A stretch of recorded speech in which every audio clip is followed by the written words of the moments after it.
Ladies and gentlemen, please take your seats. The show is about to begin.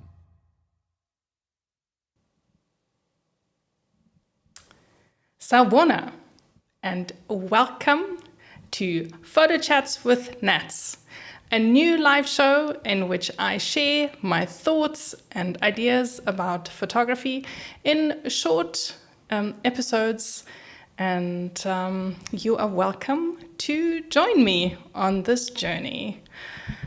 My name is Nathalie, and I am a professional photographer based in Johannesburg, South Africa. I'm an ex-photographer, and I own a dog named Spot.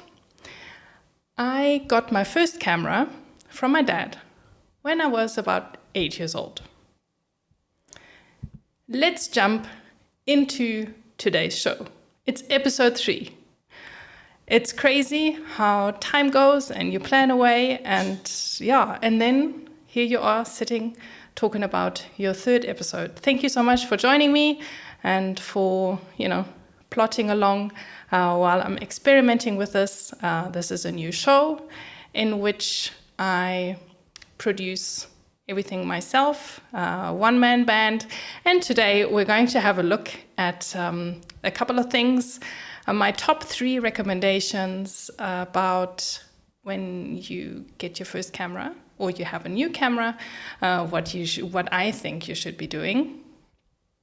And these are just some thoughts.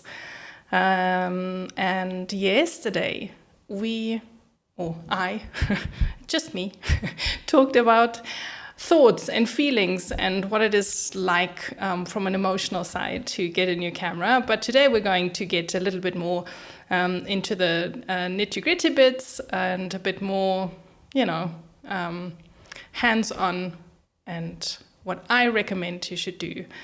So during the show, I will talk about what I think is your first step, choosing a camera mode that suits you, then connecting your camera to your phone so that you can share images, go and get shooting, and then we'll have a look at the next show and what that is all about. So let's jump right in, shall we? So first of all, I think when you get a new camera, you should really choose what kind of photography camera mode you want to use and shoot in. If this doesn't really mean anything to you because you're still very new, then I'm glad that I mention it, because your camera can get the correct exposure in many different ways.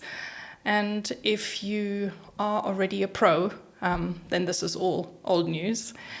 And you possibly have different kinds of modes that you choose with depending on what you shoot. But here's just me sharing a couple of thoughts on this. And in order to explain this a little bit better, I chose a camera dial, which is, what we call in photography lingo a PASM dial, which is just really to demonstrate my points a bit better.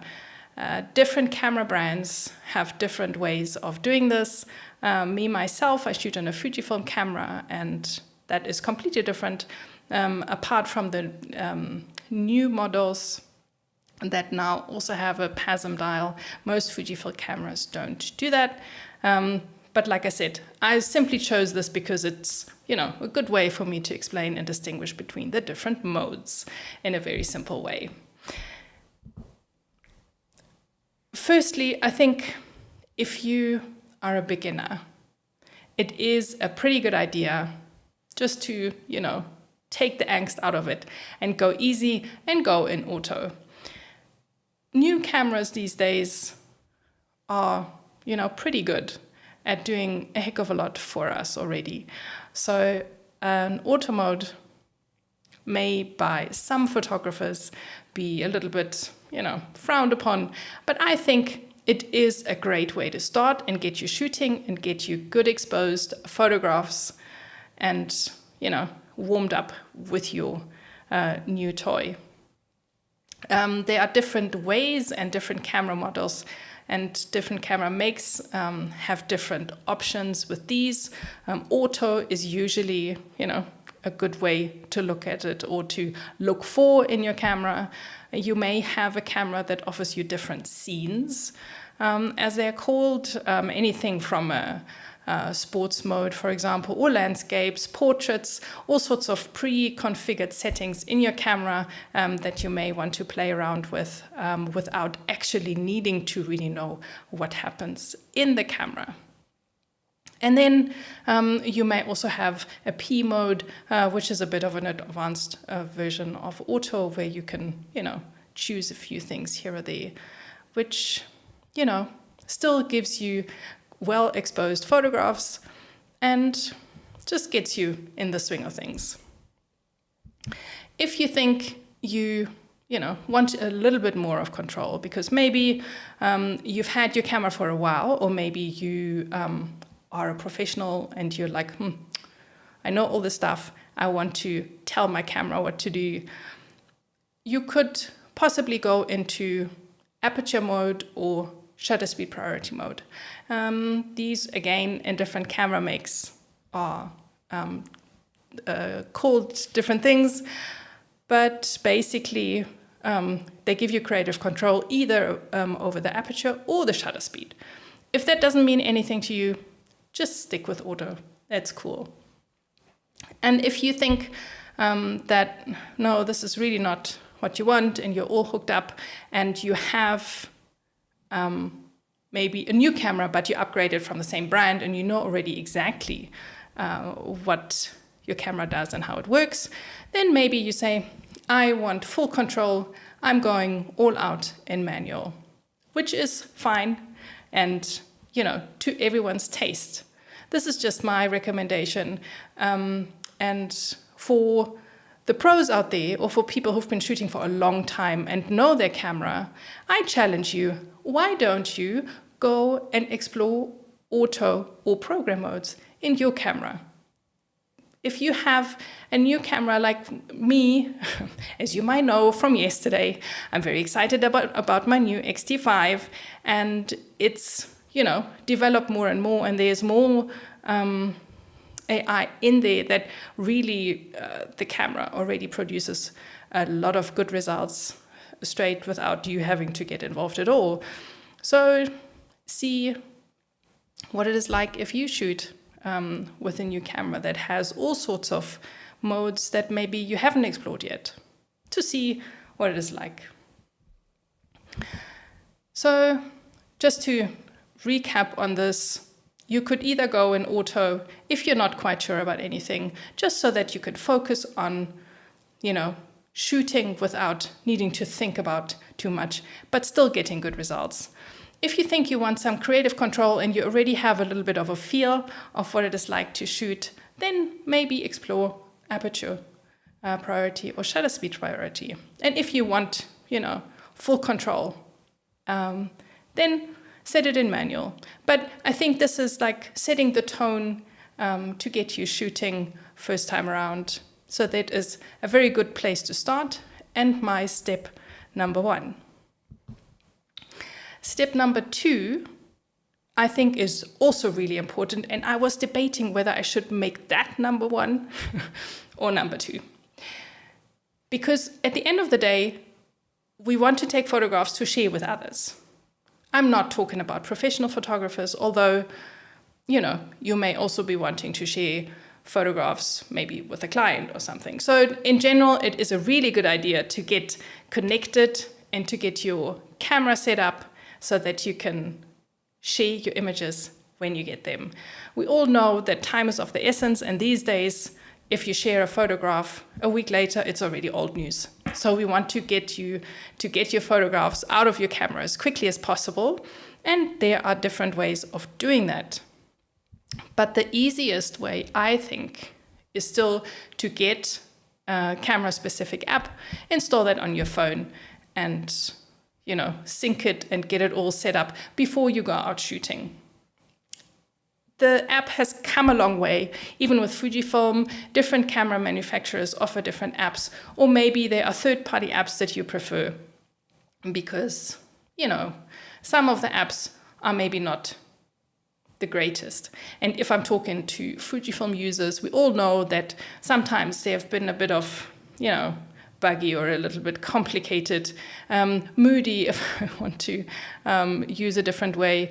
I must say that now, having shot with my X-T5 quite a bit, I'm impressed with how well it's actually working compared to previous models, and I can only recommend that you try it out. I think it works really well, and it is very satisfying if you can go out and take a photograph and immediately share it with someone else over the internet.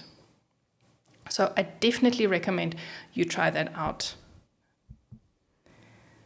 And then tip number 3, and that can be, debated. And I want to get your input as to what you think as well. But you need to go out shooting. You need to go and you need to practice, and you need to take your camera everywhere and experiment as much as possible, because that's really where you learn photography. That's really where you experience what it is like, and where you learn so much. And it's the best way to learn is by doing, in this case. And the more you shoot, the more you will get to know your camera. You will learn what the camera feels like. The dexterity of your fingers will become more familiar with the camera and where all the buttons are.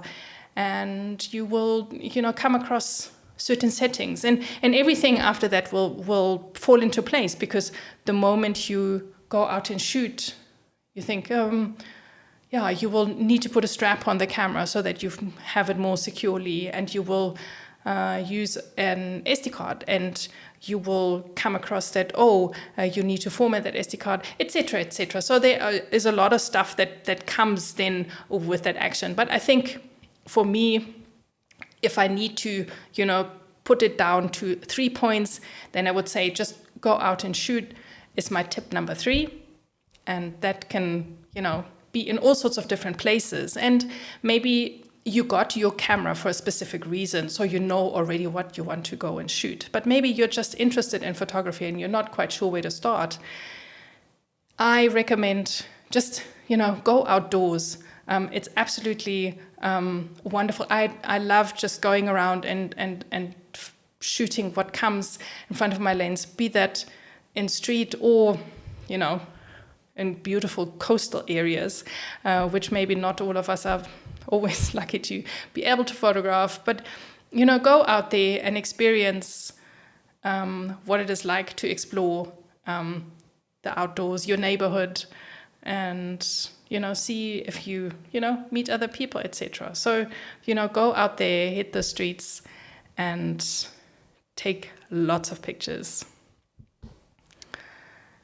So these are my top 3 recommendations. I would love to know what you think the top 3 recommendations should be like, and share that. This is definitely not cast in stone. It's not scientific. It is just from me, honestly, to you, a good way that I think you can experience photography, and everything else comes later. But let's just have a look here. I think there are a couple of comments. So let's see who says what here. Let me just have a look. What Robert is very chatty this evening. Let's see. Robert, thank you so much for your comment. Robert says that aperture priority for me with my Fujifilm cameras is his go-to. But he used program mode with DSLRs and compact cameras before. Macro and auto on compacts as well.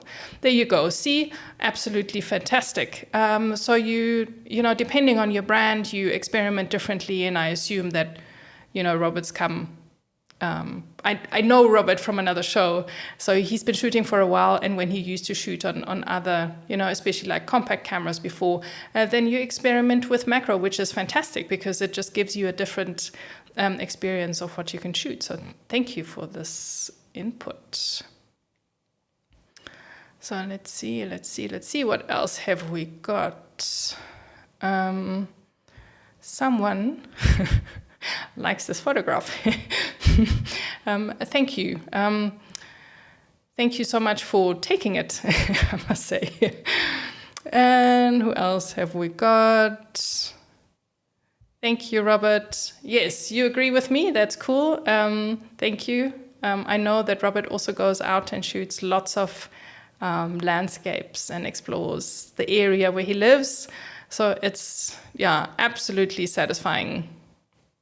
And yeah, you're right. Another tip is that you always take your camera with you no matter where you go. How can I forget that? That should be absolutely tip number one. So you see, this is not rocket science. It's very subjective, but I think, it gets you shooting quickly and gives you good results and makes you feel good about your camera if these are the steps that you observe, more or less. If you're watching this not live, but a little bit later, and you have a couple of thoughts, please, by all means, share them in the comments and let me know. I will definitely be on the lookout and will, answer in case you have any questions. So go right ahead. And this is it for today already. Like I said, my episodes are supposed to be short and sharp and to the point. And tomorrow we will be looking at a piece of gear, more specifically a lens hood. It is a little bit of a hobby horse of mine, so I'm going to share some more thoughts on what it is that I think is so important about a lens hood and why I think you should be using it. So join me tomorrow in another episode. And in order to do so, I think you should also, subscribe and share with others who may also be interested. And that way you will definitely not miss the show tomorrow or any other of the upcoming shows. And I will really appreciate the support. So I will be seeing you tomorrow back here at 8 o'clock GMT +2. Thank you so much for joining me. It's been my absolute pleasure. Have a good evening.